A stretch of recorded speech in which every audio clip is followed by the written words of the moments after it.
Halo warga, bagaimana kabar hari ini? Baji-baji Ji, senang sekali saya Ilu Devi dapat kembali menyapa warga semua.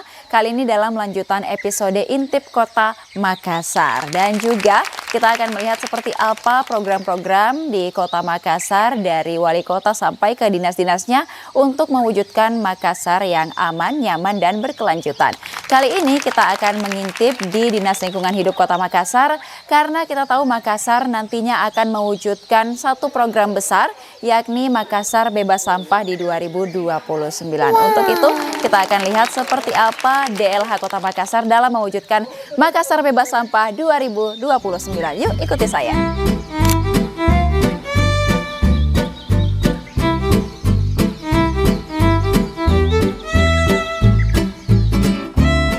Warga, kita sudah berada di kantor DLH Kota Makassar dan seperti yang bisa kita lihat sepertinya ini ada banyak drum-drum pengomposan di sini, tapi untuk tahu lebih lanjut mari kita wawancara langsung dengan Ibu Kabid. Let's go! Ibu, Assalamualaikum. Baik, Ibu, kita mau tanya-tanya sedikit nih terkait dengan DLH dan juga program nantinya Makassar Bebas Sampah 2029. Boleh saya duduk, Bu? Oh ya, baik, terima kasih, Bu. Sebelumnya apa kabar, Bu? Baik. Baik, alhamdulillah. Saya Ilu. Ya, Bapak Asep. Oke, baik Ibu. Kita mau bahas juga terkait dengan kondisi di Makassar saat ini. Namun sebelum itu, Bu, Ibu boleh mungkin juga berkenalan dengan warga sebagai apa di sini dan seterusnya. Silahkan. Baik, terima kasih Ibu. Saya selaku Kepala Bidang Persampahan, Limbah B3 dan Peningkatan Kapasitas.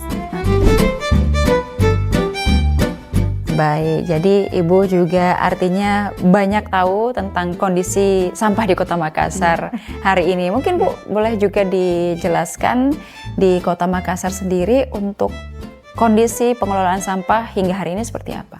Kondisi saat ini kalau boleh dikatakan kita sebenarnya kondisinya boleh dikatakan darurat sampah. Pertama karena kita juga secara nasional kita diminta untuk memaksimalkan pengurangan sampah di di kota, di mana kita sesuai dengan Perpres 12 tahun 2025 bahwa seluruh Indonesia itu sudah harus mengurangi sampahnya 51,2% di tahun 2025 dan kita ditarget di tahun 2029 itu 100% sampah terkelola. Artinya untuk kondisi saat ini TPA kita juga mengapa kami juga kalau kondisi sekarang lagi overload, tetapi kita sekarang ini kemarin kita baru saja juga melakukan pembebasan lahan. Jadi dengan pembebasan lahan ini kita memperpanjang usia TPA. Namun bukan berarti bahwa kita sedikit bersantai, tetapi kita juga tentu saja harus tetap mengupayakan gerakan-gerakan untuk memilah sampah dari sumber, mengurangi sampah dari sumber, dan juga kita mau memastikan bahwa 54% sampah kita yang organik itu terkelola di sumber. Jadi banyak sekali kegiatan-kegiatan yang sudah kita dorong dari masyarakat. Ada 5 yang sesuai dengan surat edaran dari Bapak Wali Kota nomor 271. Itu ada 5 komponen yang harus kita maksimalkan, yaitu pertama di setiap tingkat RT RW itu kita dorong sekarang itu adalah harus ada 1 bank sampah 1 RW. Kemudian juga ada pembuatan ekoenzim, ada maggot, ada biopori, dan juga ada urbafarmen maksud saya. Jadi untuk Kota Makassar kita seperti kita lihat di sini, kita sekarang lagi pengadaan begitu banyak ini namanya komposter. Jadi ini nantinya akan dimanfaatkan oleh masyarakat untuk mengurai sampah yang seharusnya sampai ke TPA, tidak lagi ke TPA. Sampah organiknya bisa masuk ke dalam komposter ini, itu akan terolah menjadi kompos. Ini akan dibagi ke masyarakat, khususnya melalui prosedur mereka akan melakukan permintaan dan juga kita akan lakukan serah terima seperti itu.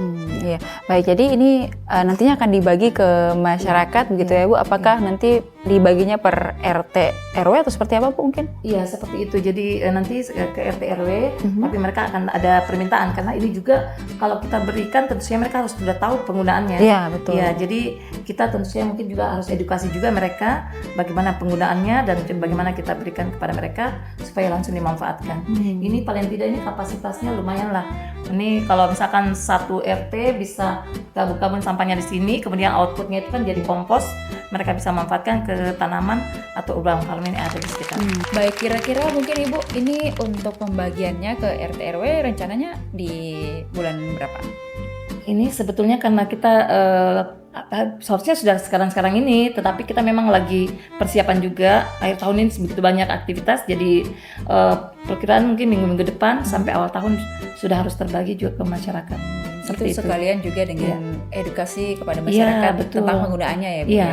karena kan sekarang juga lagi setelah pemilihan RT RW ini kan Iya, betul. mereka ada pelantikan dulu. Setelah itu mungkin kita bertemu mereka, sosialisasi dan juga kita berikan untuk mereka manfaatkan di wilayahnya seperti itu. Iya baik. Kalau armada yang dimiliki sendiri Bu untuk pengelolaan sampah di Makassar seperti apa?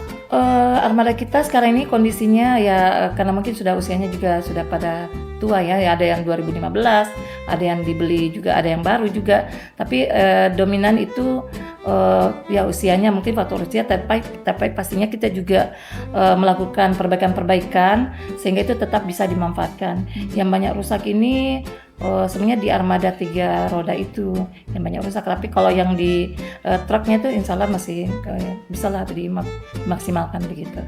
Kita di kisaran di 300-an unit armada truk, kemudian ada 997 unit 3 roda yang motor VR, motor 3 roda yang kita bisa maksimalkan di setiap wilayah. Kalau misalnya pengelolaan sampah untuk perusahaan dan instansi mungkin seperti apa Bu?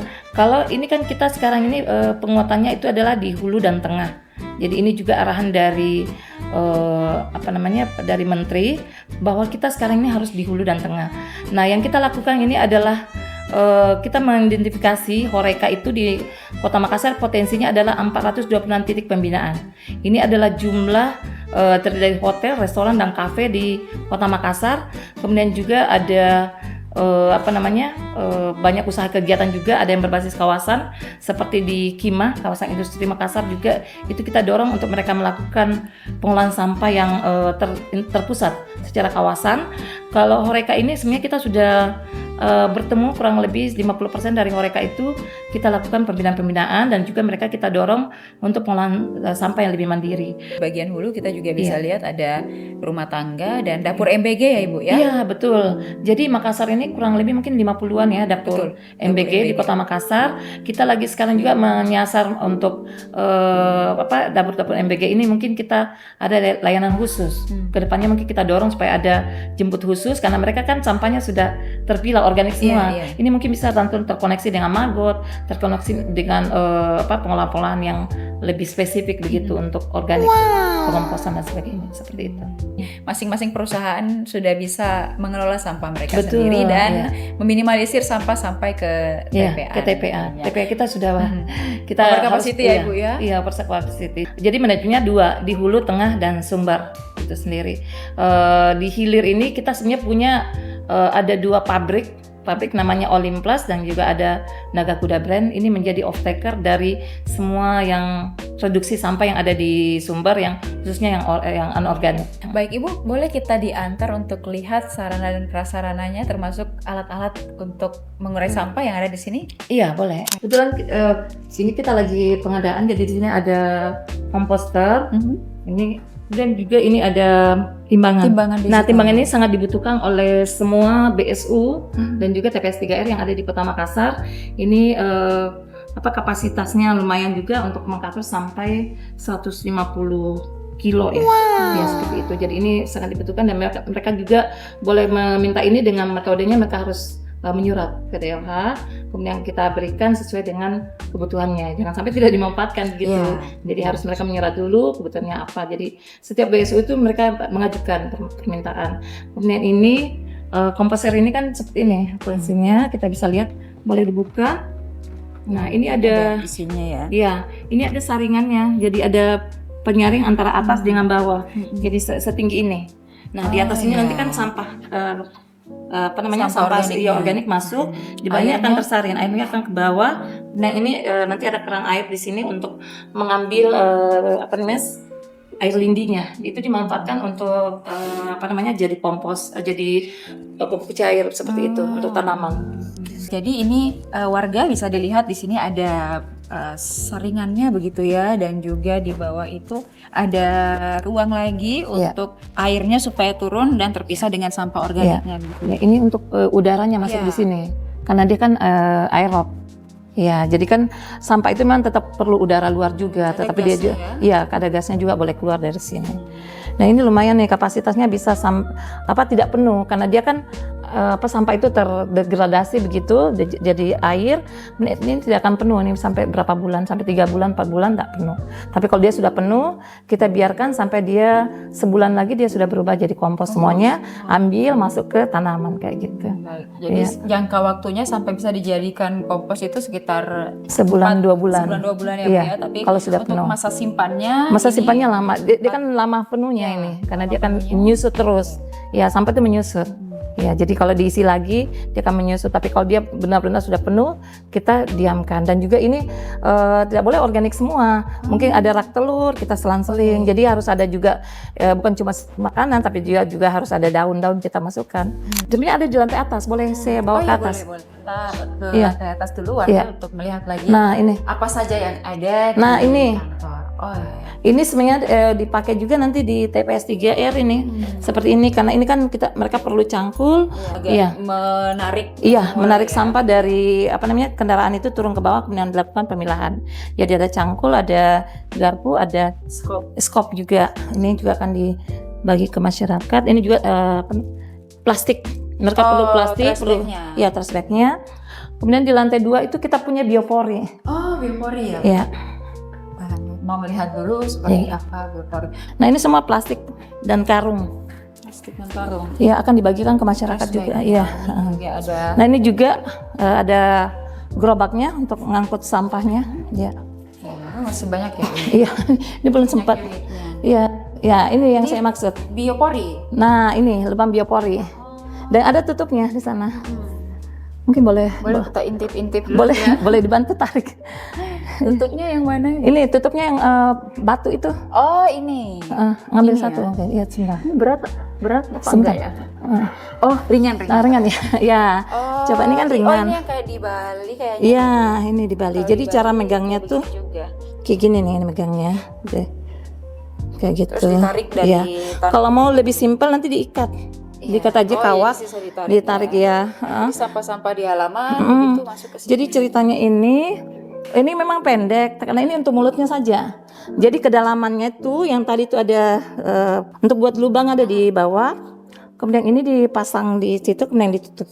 Kayak gitu. Jadi ngisinya sama aja tadi yang komposter ini sama. Tapi dia di dalam tanah. Ya, ini dalam tanah, ini di atas kayak gitu. Bisa disimpan di rumah-rumah warga begitu ya? Iya, ini satu RT mungkin 3. Kita kasihnya 3 karena ini jumlahnya sekitar 100.000 biopori ini jumlahnya banyak ini.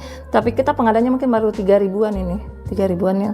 Satu RT jumlah RT di Makassar kan sekitar 4.000. Jadi paling tidak ada percontohan. Sebenarnya ini tujuannya adalah memberikan semacam edukasi ke masyarakat. Jadi tidak mesti pakai ini, mereka juga bisa pakai misalnya ember, dilubangi dan dibolongin di bawahnya untuk dibuatkan lubang. Jadi ini percontohan yang kita berikan ke masyarakat. Tapi pastinya ini merata lah seperti itu di masyarakat supaya mereka tahu penggunaannya dan fungsinya kayak gitu.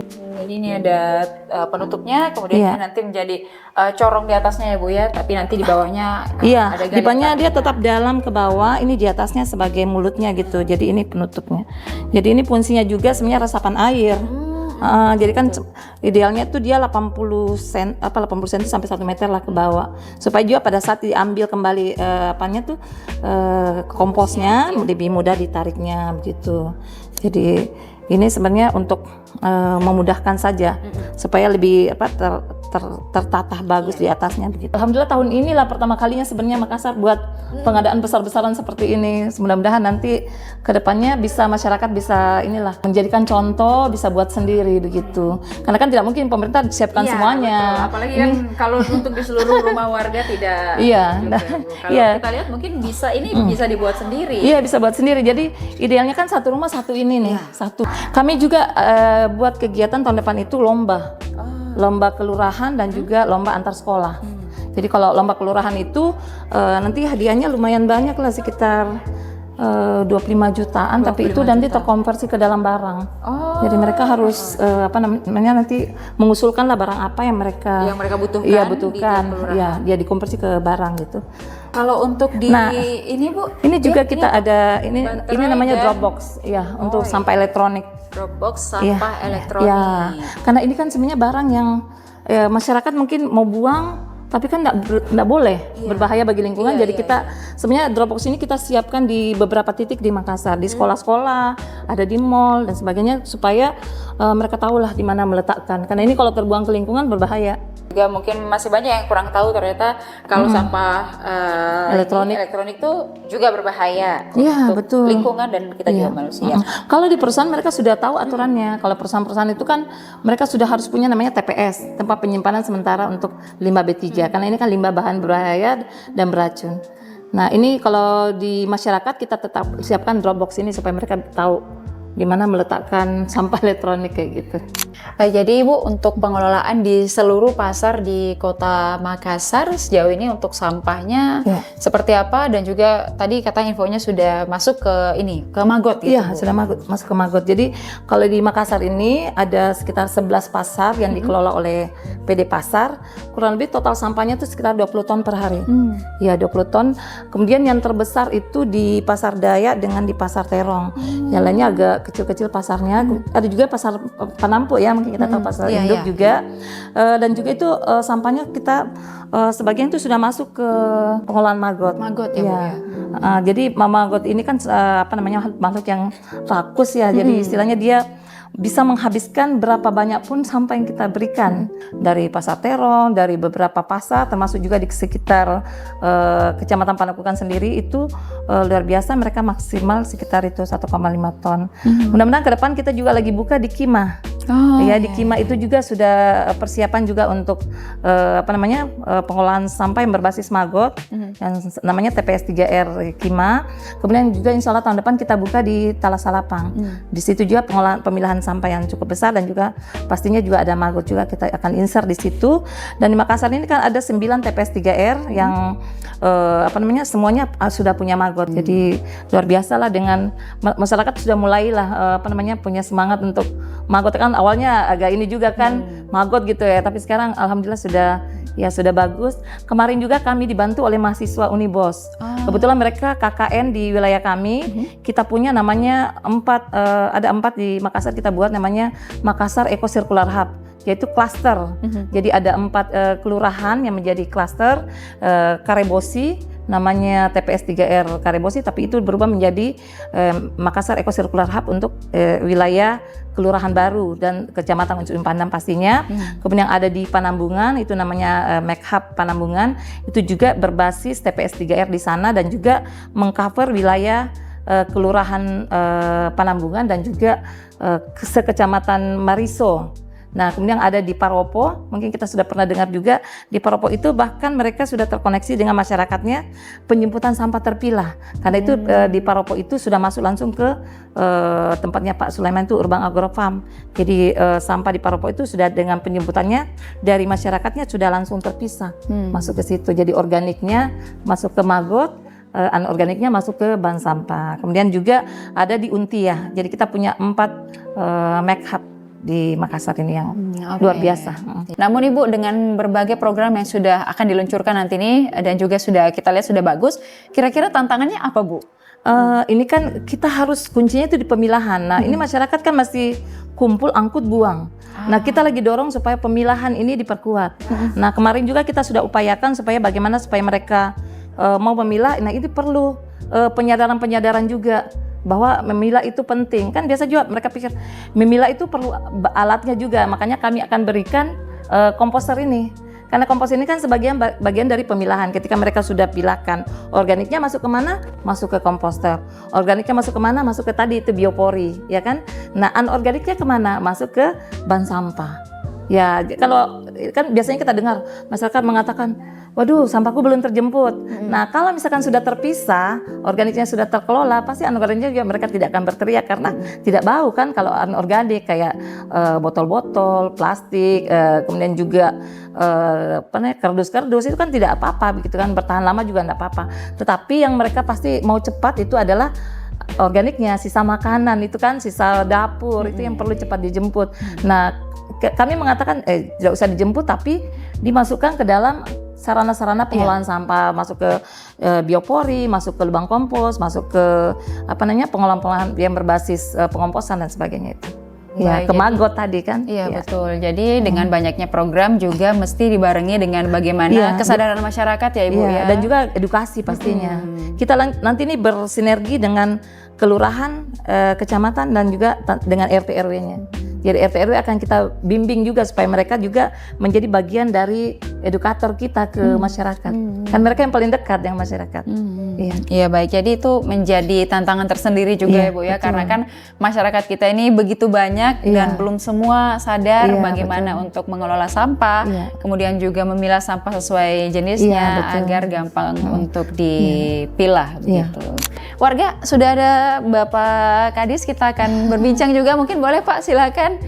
Saya Ilu Pak, kita akan bincang-bincang. Baik, dan juga warga, ini kita sudah bersama dengan Bapak Kadis DLH yang juga akan menjelaskan nanti seperti apa tujuan ataupun juga program besar dari Kota Makassar bebas sampah nanti juga di 2029. Sejauh ini Pak, mungkin untuk program Makassar bebas sampah di tahun 2029 itu seperti apa? Iya, tentu yang dimaksud dengan bebas sampah itu bukan berarti tidak ada sampah sama sekali, tetapi sampah Makassar bebas sampah yang dimaksud adalah sampah yang kita ada di Kota Makassar itu sudah terpilah, sudah terkelola, dan tentu apa yang diharapkan semakin sedikit sampah yang kita hasilkan di Makassar. Tentu kita mau lingkungan kita lebih bersih, lebih indah, lebih sehat, dan tentu dengan Makassar bebas sampah, kesejahteraan juga bisa semakin meningkat di Kota Makassar. Jadi berbicara masalah sampah sangat kompleks, berarti pastinya sangat kompleks, dan tentu kita terdorongnya ekonomi sirkular di Kota Makassar begitu. Iya baik, dan juga Pak untuk program pemerintah yang digalakan tadi kita sudah lihat ada beberapa yang Ibu juga sudah jelaskan. Nah, untuk keterlibatan RT RW sendiri Pak seperti apa sejauh ini? Iya, tentu untuk RT RW sendiri itu akan menjadi garda terdepan kita. Kita berharap RT RW, lurah maupun camat menjadi sesuatu yang mendorong sosialisasi ini. Tentu setelah sosialisasi kita lakukan di tahun 2025 ini, kita berharap akan ada aksi yang dilakukan di 2026. Kemudian setelah aksi kita lakukan, tentu kita berharap akan ada reward and punishment. Nah, tentu ini akan berjalan seiring waktu, karena memang berbicara masalah sampah, berbicara masalah lingkungan, ini sangat sulit dan tidak lepas tentunya dari masalah kebiasaan. Kita mau merubah pola hidup orang, perilaku seseorang terhadap sampah, terhadap lingkungan. Ini butuh waktu, dan tentu tidak bisa juga pemerintah saja yang bergerak sendiri.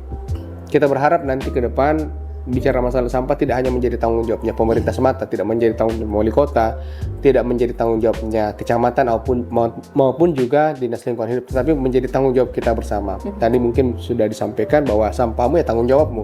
Apa yang kita hasilkan, apa yang kita buat, kita harus bertanggung jawab kepada lingkungan. Kita mau mengembalikan, merestorasi lingkungan ini menjadi lebih sehat pastinya seperti sedia kala. Iya baik, dan juga selain artinya masyarakat ini menjadi salah satu bagian penting begitu ya Pak ya, karena sampah itu memang juga kita setiap hari sebagai masyarakat diproduksi oleh manusia itu sendiri.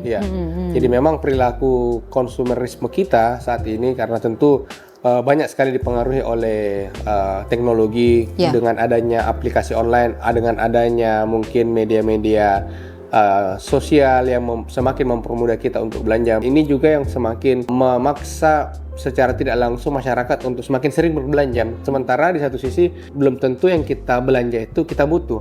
Ini yang kita kembali sadarkan ke masyarakat bahwa pentingnya kita berbelanja sesuai dengan kebutuhan. Pentingnya kita berbelanja melihat kembali kondisinya. Nah, karena memang lifetime sekarang dari sebuah produk itu memang sangat pendek. Jadi memang kita harus semakin selektif dalam memilih produk, dalam berbelanja. Dan itu juga tentu tidak sehat, tidak hanya sehat untuk lingkungan tetapi sehat juga untuk kondisi keuangan kita pastinya. Iya. Iya, termasuk juga seperti dalam membeli pakaian dan lain sebagainya, karena limbah pakaian juga sudah cukup besar juga di Kota Makassar. Seperti apa, Iya. Pak? Termasuk juga mungkin salah satu limbah yang atau sampah yang agak sulit untuk diurai itu adalah limbah tekstil. Karena kenapa? Limbah tekstil kita sekarang sudah tidak 100% menggunakan katun atau katan. Sekarang sudah tercampur dengan polyester. Bahkan polyesternya sekarang lebih banyak, 80 sampai dengan 90%. Nah, ketika ini terjadi, ketika kita semakin banyak tekstil, tentu kita berharap pastinya industri persampahan kita, industri daur ulang kita ini semakin dikembangkan. Karena kalau tidak, semakin banyak sampah pasti yang akan kita hasilkan. Dan ini menjadi salah satu sumber masalah pasti. Iya, baik. Nah, selain itu mungkin juga ini menjadi tanggung jawab kita bersama, dinas dan juga masyarakat. Lalu Pak, untuk dinas DLH sendiri sudah ada kerjasama ataupun juga koordinasi lintas instansi atau seperti apa, Pak? Iya. Alhamdulillah sepanjang tahun 2025 ini kita sudah melakukan banyak sekali koordinasi antar stakeholder. Tentu pertama di sisi pemerintahan sendiri kita sudah lakukan kerjasama dengan berbagai dinas. Kemudian kita juga sudah melakukan pelibatan dengan tingkat RT RW. Kita sudah mengeluarkan banyak sekali regulasi. Kemudian juga dari sisi dunia usaha kita sudah mengundang berbagai jenis pengusaha, asosiasi. Kita sudah sampaikan betapa pentingnya mengenai persampahan ini. Ya memang dari sisi faktor regulasi maupun juga sosialisasi itu semakin gencar kita lakukan di tahun 2025 ini, dan insya Allah mungkin di tahun 2026 kita akan mulai sedikit-sedikit melakukan yang namanya reward and punishment. Nah, dan tentu memang ini butuh pelibatan banyak pihak. Dan tidak kita pungkiri, makanya kita melakukan banyak sekali kegiatan yang melibatkan banyak stakeholder, ya universitas, akademisi, kemudian media, teman-teman universitas, kalangan mahasiswa, pelajar.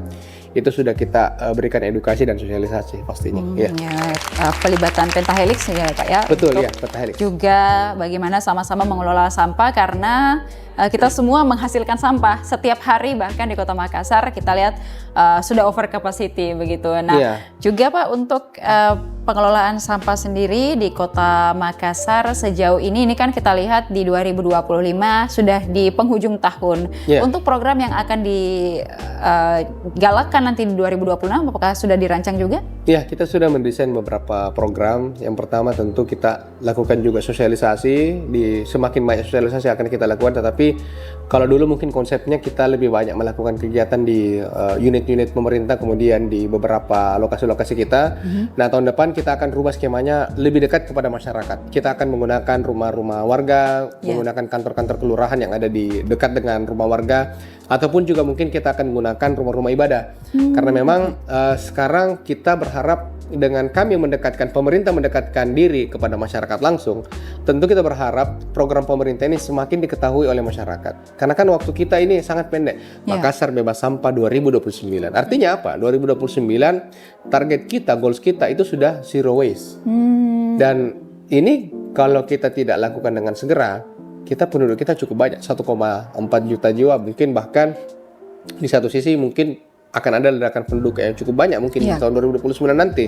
Mungkin mendekati 1,8 atau mungkin bahkan 2 juta. Jadi ini kita harus semakin gencar melakukan edukasi, mungkin melalui media mainstream atau mungkin melalui sosial media. Jadi memang segala daya dan upaya kita harus lakukan dengan segera, karena ini tidak hanya berbicara masalah, nanti tidak hanya berhenti di sosialisasi saja, tidak hanya berhenti di edukasi, tetapi kita akan betul-betul mau merubah perilaku yang baru. Kita mau memastikan anak-anak kita ke depannya itu punya suatu budaya baru. Budaya apa itu? Budaya bersih, budaya sehat, budaya bebas sampah, budaya memilah, budaya sudah mengelola sampah sejak dari sumbernya. Nah, ini yang berat, karena membutuhkan waktu yang di beberapa studi kasus kita yang kita lihat, beberapa negara itu berhasil tapi butuh waktu yang cukup lama. Ada yang 20 tahun, ada yang 30 tahun. Ya, mudah-mudahan karena ini juga program pemerintah pusat, kita berharap ini betul-betul bisa kita lakukan dengan segera. Baik, artinya ini menjadi kebiasaan baru bagi kita semua ya Pak ya. Meskipun mungkin butuh waktu yang lama, tapi kalau tidak kita mulai dari sekarang, ya kapan lagi begitu. Apalagi sampah juga sudah menumpuk, kita lihat di TPA. Jadi mari kita sama-sama warga untuk pilah sampah tak juga dari rumah. Nah, mungkin Pak, untuk pesan dan juga harapannya kepada seluruh warga Kota Makassar untuk sama-sama mewujudkan Makassar Makassar bebas sampah nantinya? Silakan. Iya, kepada seluruh masyarakat Kota Makassar, Makassar bebas sampah 2029 ini tidak lama lagi, 4 tahun lagi dari sekarang. Tentu pemerintah membutuhkan banyak sekali dukungan dari seluruh stakeholder, seluruh masyarakat, sehingga wujud dari Makassar bebas sampah 2029 ini bisa kita maksimalkan. Tentu kita berharap seluruh elemen, seluruh masyarakat, seluruh aparat, seluruh organisasi pemerintahan khususnya ini bisa sama-sama mendukung. Mulai dari mana? Mulai dari memilah sampah, mulai dari mengelola sampah. Tentu ini sesuatu yang cukup berat, tetapi kalau kita tidak lakukan dari sekarang, ya kita tidak bisa start dari sekarang, tentu tidak bisa kita wujudkan. Jadi sama-sama kita dukung program pemerintah Makassar bebas sampah 2029. Baik, terima kasih Bapak sudah mau juga berbagi. Mungkin seperti apa programnya, kita doakan semoga cepat terlaksana. Ini di sini ada komposter, semoga cepat terbagi dan juga masyarakat bisa paham bagaimana penggunaannya yang paling penting ya Pak ya. Ibu, terima kasih juga Ibu sudah memberikan kita edukasi yang banyak. Nanti kita tunggu lagi kabar-kabarnya ketika sudah berjalan semua berhasil dan kita akan lihat lagi dan kita liput tentunya untuk kita perlihatkan kepada seluruh masyarakat. Semoga Kota Makassar bisa menjadi salah satu percontohan kota bebas sampah di 2029. Amin. Dan juga terima kasih warga sudah mengikuti intip-intip kita hari ini.